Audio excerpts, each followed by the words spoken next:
நான் ட்ரிங்கோ மூதூர்லேருந்து வரேன். எனது ஊடக பயணம் எப்படி ஆரம்பிச்சுன்னு சொன்னால், எங்களோட ஊரில் ஒரு பெரிய ஒரு கிராமம் தான் சொல்லணும். அந்த கிராமத்தில் பல நிகழ்வுகள் நடக்குது. ஆனால் அந்த நிகழ்வுகள் எப்பொழுதுமே ஊடகத்துக்கு போனதே கிடையாது. எங்களோட அம்மா சொல்லுவாங்க, பாருங்கண்ணே இவ்வளோ விடயங்கள் நடந்திருக்கு, எந்த ஊடகத்துக்கும் போகிறது இல்லையே, செய்தி எந்த ஊடகத்துக்கும் போகிறது இல்லை, எந்த ஊடகத்தில் வர்றதும் இல்லை அப்படின்னு சொல்லி எங்களோட அம்மா நான் ஓலெவல் படிச்சிருக்க டைமில் எங்களோட அம்மா இதை அடிக்கடி சொல்லுவாங்க. அப்போ நான் ஓலெவல் எக்ஸாம் எழுதிட்டு பாஸ் அவுட் ஆகியிருக்கேன். ஏலெவல் படிக்க ஸ்டார்ட் பண்ணுற டைமில் எங்களோட அம்மா எனக்கு ஃபோனே வாங்கி தந்துட்டாங்க.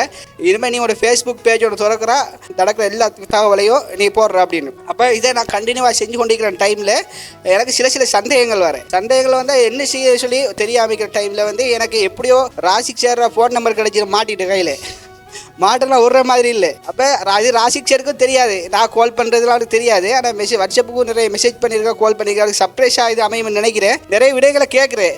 சார் இப்படி ஒரு பிரச்சனை சார், இது என்ன செய்யணும், எப்படி ஸ்கிரிப்ட் அப்படின்னு சொல்லி அப்படி கேட்டு என்ன செய்ய சொன்னால் அப்போ சார் சொல்லித்தரேன். தந்ததுக்கு பிறகு இப்படி ஜெய மீடியா குளிச்சு அதை சேர் மூலம் தான் ஒரு அறிமுகமாக இருந்துச்சு. அதுக்கப்புறம் நான் ஃபுல்லாக போய் ஜெய மீடியா குளிச்சு தேடி பார்த்தேன். ஜெய மீடியா குளிச்சு போனால் இதோட இன்னும் நம்ம இருக்கிற நிலைமையோட இன்னும் பெரிய ஒரு ஆளாக வரலாம்னு ஒரு ஆசை இருந்துச்சு.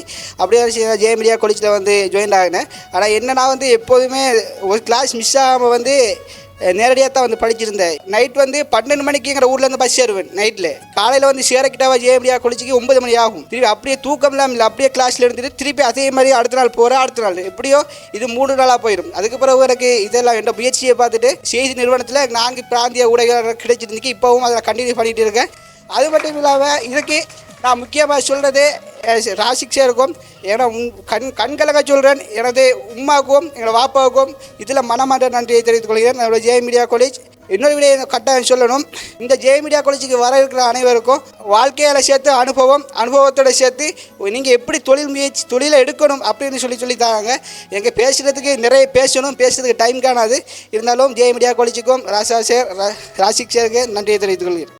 இலங்கையில் அரசு டிவிக் அங்கீகாரத்துடன் மிக நீண்ட நாட்களாக இயங்கி வரும் ஒரே ஒரு தமிழ் மொழியிலான ஊடக கல்லூரியான JM மீடியா காலேஜில் இணைந்து பயணிக்க உங்களுக்கும் வாய்ப்பு. அதிசிறந்த வளவாளர்கள், பயிற்சியுடன் கூடிய வகுப்பு, நேரடி மற்றும் ஆன்லைன் வகுப்புகள், தவணை முறையிலான கட்டண திட்டம், பெறுமதியான சான்றிதழ். ஊடகத்துறையில் ஆர்வம் உள்ளவர்கள் அனைவரும் வயதில்லை என்று இணைந்து கொள்ளலாம். JM media college 0777128 348.